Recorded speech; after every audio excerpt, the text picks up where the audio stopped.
ডিমটা আমি সেদ্ধ করে নিচ্ছি, দেখতেই পাচ্ছেন। ডিমটা সেদ্ধ করে আমি সিলে পরিষ্কার করে ধুয়ে নিয়েছি।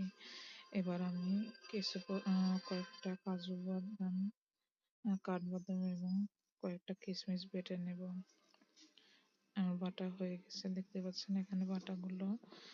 এতে ছিল কাজু, কাঠবাদাম এবং কিশমিশ বাটা, জিরা বাটা, পেঁয়াজ রসুন, আদা বাটা, মরিচ গুঁড়া, সামান্য পরিমাণ হলুদ গুঁড়া এবং ধনে গুঁড়া, পরিমাণ মতো লবণ। কড়াইটা গরম হলে তাতে তেল দিয়ে আমি ডিমগুলো একটু হালকা লাল করে ভেজে নেব।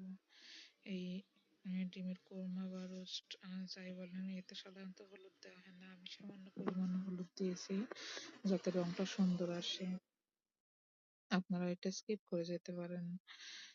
এরপরে তেলটা গরম হলে আমি আহ, কিছু পরিমাণ পেঁয়াজ কুচি দিয়ে একটু নাড়াচাড়া করে নেব লাল হয়ে আসা পর্যন্ত।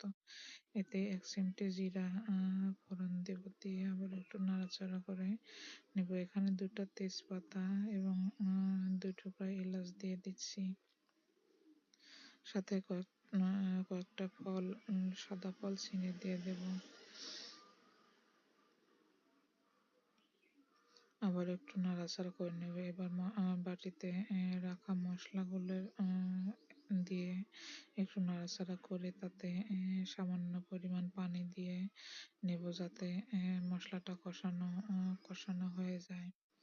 দেখতেই পাচ্ছেন আমি অল্প পরিমাণ পানি দিয়ে নিয়েছি মশলাটা কষানোর জন্য। ঢাকা দিয়ে দেবো। এবার ঢাকাটা তুলে একটু নাড়াচাড়া করে তাতে সামান্য পরিমাণ গুঁড়া দুধ দিয়ে দেব। এখানে আপনারা চাইলে গরুর দুধও ব্যবহার করতে পারেন। আমার কাছে গরুর দুধটা থাকে না, যার কারণে আমি গরুর দুধটা দিলাম। আবার চাইলে গরুর দুধটা একটু গরম পানিতে গুলিয়ে দিতে পারেন। আমি সরাসরি গুঁড়া দুধটা ঢেলে দিলাম, দিয়ে খানিকক্ষণ নাড়াচাড়া করে ভাজা ডিমগুলো দিয়ে দেবো এবং সামান্য পরিমাণ কিছুক্ষণ কষানোর পরে তাতে সামান্য পরিমাণ পানি দিয়ে দিচ্ছি। দেখতে পাচ্ছেন কতটুকু পানি দিলাম। আপনারা আপনাদের প্রয়োজন অনুযায়ী পানিটা দিয়ে নেবেন। কিছুক্ষণের জন্য ঢাকা দিয়ে দেব।